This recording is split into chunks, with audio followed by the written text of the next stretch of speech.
बिराजिए please Rajasthan में 32 महीने के मैं कहा ये नहीं आप स्थगन में नहीं है, इसके बावजूद भी आपने अलाउ कर दिया। प्लीज सहयोग करें, बिराजिए नहीं बिजली के बिल को प्लीज सहयोग करें, बिराजिए प्लीज सहयोग करें, बिराजिए। श्री बलवान पूनिया। 32 महीने के कार्यकाल में सबसे पहले जो पॉजिटिव बात आई थी, जब हम विधायक चुन करके आए कि छबड़ा के पावर सेंटर को हम बेच नहीं रहे और हम निजीकरण के खिलाफ खड़े। सभापति महोदय, 32 महीने के बाद हमें ये समझ में आया है कि ऐसे पॉजिटिव प्रयास जिसमें दीनदयाल योजना की जो बात साथी कर रहे थे, इस सरकार ने चुनने के बाद डाणियों में बेहताशा कनेक्शन किए थे, इसमें कोई दो राह नहीं। लेकिन आज परिस्थिति अलग है। मंत्री जी, मैं आपका ध्यान आकर्षित करना चाहूंगा, जो आपने मुख्यमंत्री जी ने कोरोना के समय लोगों को पिछले कार्यकाल में मदद की थी, 2-2 हज़ार रुपए गरीब के खाते में भेजने का काम किया, इस साल भी किया, लेकिन बिजली के बिल में वो पैसे वापस हमने ले लिए। और हकीकत है, ये दर्द है। हमने पहले भी पिछली जून में भी चिट्ठी लिखी थी, अब की बार फिर मुख्यमंत्री जी को और आपको चिट्ठी भेजी थी कि बिजली के दाम बढ़ रहे हैं, लोग परेशान हैं। दाम बढ़ने के साथ साथ अभी एक साथी कह रहे थे कि साहब लोग दीपक में चले जाएंगे। नहीं जाएगा कोई दीपक में।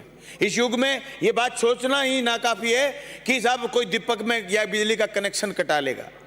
कनेक्शन तो हमें और ज्यादा देने पड़ेंगे, लेकिन हमें जरूरत इस बात की है कि ये बिजली के दाम क्यों बढ़ रहे हैं। आपके एफआरटी लगाने के बावजूद लोगों को सुविधा मिलने की बजाय नुकसान हुआ। और धन्यवाद आपका कि मेरे यहाँ से तो एफआरटी हट गई, आप पूरे राजस्थान से भी हटाइए। किस तरीके से दिल्ली में यह प्रयोग किया गया कि बिजली कंपनियां जनता को लूट रही थी, और जब बिजली कंपनियों की ऑडिट हुई तो दिल्ली में बिजली के दाम घट गए। आज हम क्यों सुने सारी चीज पॉजिटिव करने के बाद कि राजस्थान में बिजली के दाम बढ़े हुए। आप कंपनियों की ऑडिट करवाइए। और एक उपभोक्ता जो बिजली का बिल नहीं भरे, सभापति महोदय, एक बिजली का बिल नहीं भरे, दूसरा बिल नहीं भरे तो उस उपभोक्ता का कनेक्शन कट जाए। तो ऐसी कौन सी नौबत आ गई थी कि सारे थर्मल प्लांटों में कोयला खत्म हो गया और किसी अधिकारी को हमने पुनिश नहीं किया।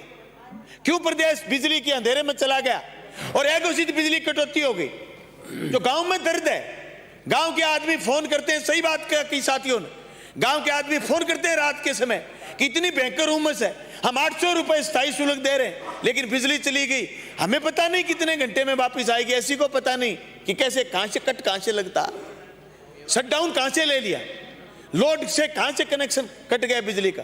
तहसील की तहसील, पूरी की पूरी ग्रामीण क्षेत्र बंद रहते हैं। सभापति महोदय, जो बिजली को लेकर के आज चिंता, अभी 28 महीने का कार्यकाल इस सरकार का और बाकी, मैं उम्मीद करता हूं सभापति महोदय आपसे कि आप राजस्थान की सरकार को निर्देशित करें कि बिजली के बढ़े हुए दाम वापस लें। और जो डाणियों में कनेक्शन की बात है, लोग मांग कर रहे हैं, एक बार फिर सरकार घोषणा करके सारी डाणियों में जो एक तहसील में 50-50, 100-100 डाणियां जो नई हुई हैं उनमें कनेक्शन करे। दूसरा, जो स्थायी शुल्क के नाम पर बेताशा वृद्धि हुई है और 16% से लेकर के 30% बिजली के दाम बढ़े हैं ग्रामीण और शहरी क्षेत्र में, वो बढ़े हुए दाम वापिस ले। मेरी तो इतनी इल्तिजा है और मैं उम्मीद करता हूं कि सरकार जिस तरीके से कोरोना काल में जनता के पक्ष में और शिक्षा और दूसरे क्षेत्रों में जल जीवन मिशन में काम किया, मैं समझता हूं बिजली के क्षेत्र में भी सरकार जनता की इस बात को पूरी करेगी। हमारी ये भावना, जो जनता की मांग है, जो हमने सदन में रखी है, सरकार इसको पूरा करेगी, बिजली के बढ़े हुए दाम वापिस लेगी। धन्यवाद। श्री अमृतलाल मीणा।